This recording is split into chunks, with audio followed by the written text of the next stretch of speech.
जिल्ह्याचा पारा घसरला असून गुरुवारी तो 11 डिग्रीपर्यंत खाली आल्याने थंडी वाढली आहे। पहाटेपासूनच अंगाला झोंबणारे वारे वाहत असल्याने 9 पर्यंत अंगातून थंडी जात नाही।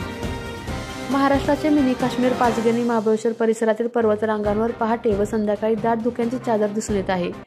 विशेष करून महाबळेश्वरच्या शहरावर पहाटे 11 ते 12 डिग्री सेल्सिअसचे तापमान देखील आढळून आले आहे। त्यामुळे शहरावर व घनदाट झाडींवर धुक्यांची दाट चादर दिसत आहे। थंडी हळूहळू जाणवू लागली आहे। गेल्या 2 दिवसापासून जिल्ह्याचा पारा कमी होऊ लागला आहे। बुधवारपासून सकाळी अंगात हुडहुडी भरली होती। दिवसभर उष्मा असतो। कमाल तापमान 23 डिग्रीपर्यंत जात असल्याने ऊनही खूप लागते। मात्र सायंकाळनंतर पुन्हा जोरदार थंडी वाढत आहे।